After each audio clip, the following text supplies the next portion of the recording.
Hello YouTube, I'm Arend Peter. This is a part of a series of videos where we're trying to discover how to be informed. And at the moment, I'm working through some of the broad topics that I think are important for us to learn about. One of the themes of this series is that even assuming that we're acting completely in our own self-interest, we should still want to become more informed. For the previous topic, knowledge that's related to the individual, the selfish reasoning is clear, since learning is in our direct benefit. The next topic is what's important to the world. Here, the selfish rationale is much less clear, so I wanted to dedicate a separate video to try and answer the question of why should we learn about the world. There are many selfish reasons we could have, but the one I want to focus on is that I believe that learning about the world makes the world appear more beautiful to us, and this in turn improves the quality of our lives. I want to spend some more time explaining the correlation between learning and beauty, so today let's dig further into the question of what makes things beautiful. This may seem like a subjective question that would vary from person to person, but I think there are some aspects that are true for everyone. Let's try crafting a beautiful image. We'll start with the blank canvas. We can probably all agree that this doesn't look very beautiful. Now let's try random noise. That's also not very beautiful. So on the spectrum of complexity, neither the super simple blank canvas or the complex random noise look very appealing to us. Now let's go to the simple side of the spectrum and gradually increase the complexity. How about this checker pattern?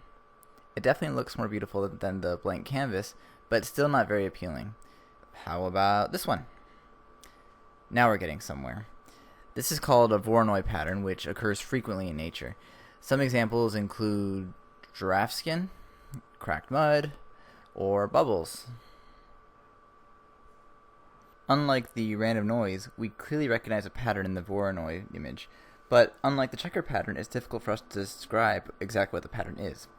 For the checker pattern, we could write down instructions for someone to draw it themselves, but for Voronoi, we could probably draw a similar pattern ourselves, but we'd have to leverage some of our creative intuition to do so, and we wouldn't be able to describe exactly how we did it to another person. Not to say that it's impossible to describe, it's just not immediately obvious to us, and this makes a recognizable pattern along with some underlying complex mystery is what makes the image beautiful to us. Let's step up the complexity again. This is called a Coulomb spiral, but to most of you this probably doesn't look immediately different from the random noise, and it certainly doesn't look beautiful. If we put it next to the random noise, you might be able to see that the Coulomb spiral does have some faint patterns. For example, the dots seem to group up along lines a lot more often, and you might also notice that it's much more common for the dots to end up next to each other in the random noise. To generate a Coulomb spiral, we first number a grid of boxes in a spiral pattern, and then we fill in all the boxes for the prime numbers. As a refresher, prime numbers are numbers that are only divisible by 1 in itself. For example, 5 is divisible by 5 and 1, but not 2, 3, or 4. As you scale it up, the spiral becomes more clear.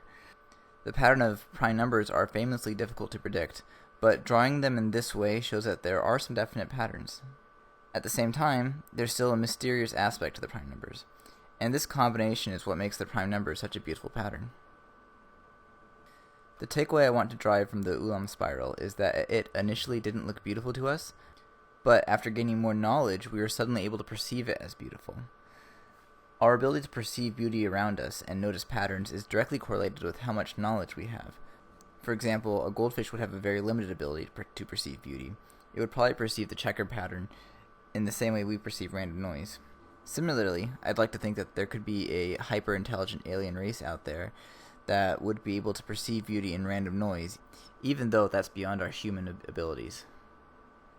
As a clarification, I don't mean to claim that this applies to every sort of beauty. For example, I think it's different when we refer to a person as being beautiful. There are some ways you can analyze that sort of beauty by looking at aspects such as symmetry or the golden ratio, but overall that sort of beauty is probably based more on cultural influences than anything else. However, pattern-based beauty should still be a strong motivator for us. Becoming more informed and knowledgeable means we can slowly learn to perceive the world to be more beautiful, and our lives will become more satisfying as a result. There's a quote from John Carmack which I think really captures this well. Carmack wrote the engine for Doom, which was one of the first full 3D games, and from there he moved on to continue making significant contributions toward video games and computer graphics in general. As an example, he led the effort to develop mega texturing for Rage, and he's currently the Chief Technology Officer at Oculus Rift. At one point, after spending significant amounts of time developing lighting engines, he found himself marveling at a diffuse specular reflection created by an overhead light reflecting off a faucet. Here's the direct quote. "I find these things enchanting and miraculous. I don't have to be at the Grand Canyon to appreciate the way the world works. I can see that in the reflection of the light in my bathroom."